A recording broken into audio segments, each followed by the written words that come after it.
Garbė ir meilė tau tebūna per amžius mūsų širdyse. Pavadinimą žinot, turim nuo partizanų vado Žalio Velnio, Jono Misiūno, kurio garbei savo gimtadienio progą mes surengsim šitą žygį. Žygį Žalio Velnio takais. Mūsų pirmoji stotelė yra Kaugonių stotis.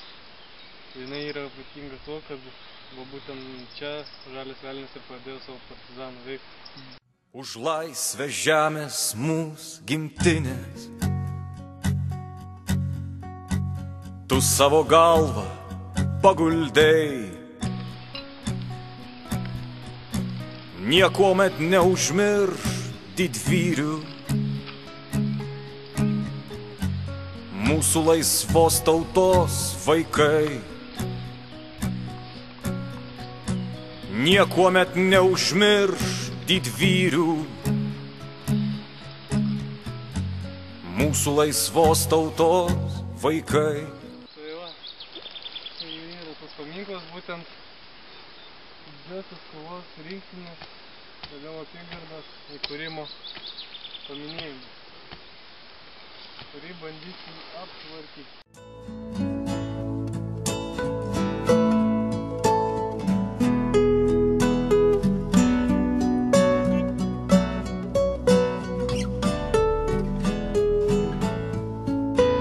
Ir dieną, ir naktį, o šeima girdi, tai verkia didvyrių balsai slaptingi.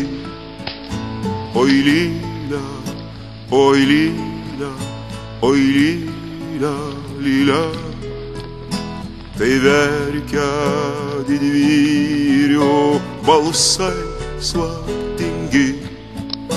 Vis linksta prie kapo šakelės pušų, lyg motina verktų savųjų vaikų.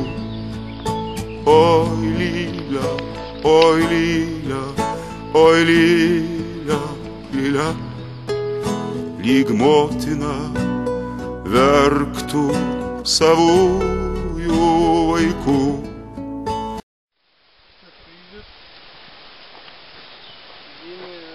Partizanų žuvimo vietą šitam miške.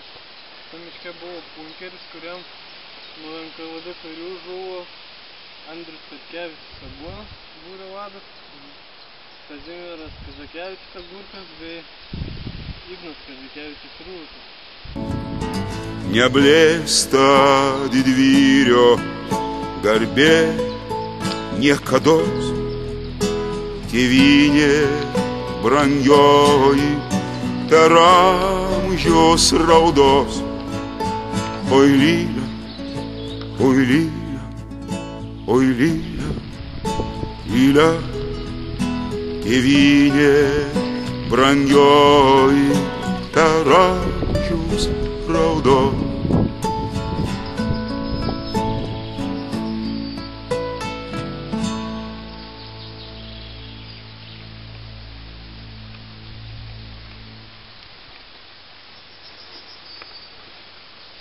Paparčių miestelio kapinėse, čia šitenai šitoj vietoj, yra palaidota 15 partizanų.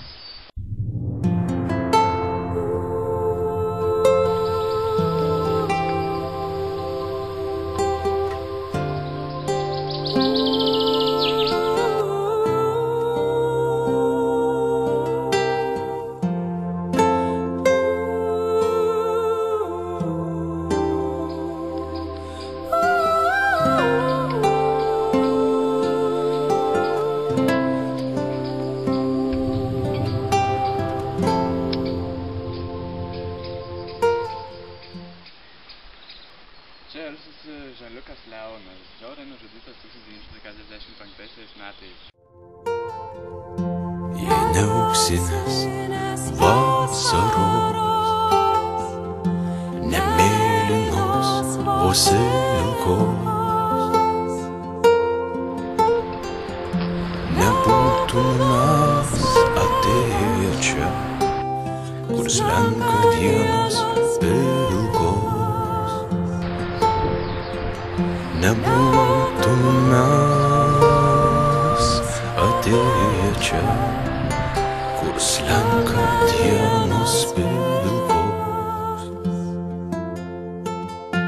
Taip tyliai slenka vasaros, pražydę gėlės vysta.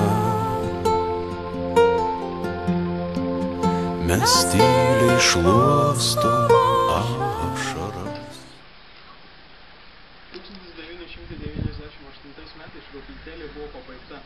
Ant juodų granito lentų matote išspausti didžiosios kovos apygardos, laisvės kovotojų vardus ir pavardes. Jau tunda žemė vakaruose ir aušta rytas pro rūkus. Kaip gaila, kad žalio jaunystėj man kapas paruoštas nebus. Kaip gaila, kad žalio jaunystėj man kapas paruoštas nebus. Gal kaulai kur supus už miestą ir kapo pėdsakų neliks. Man tik viena mintis belieka, kad tik nemirtų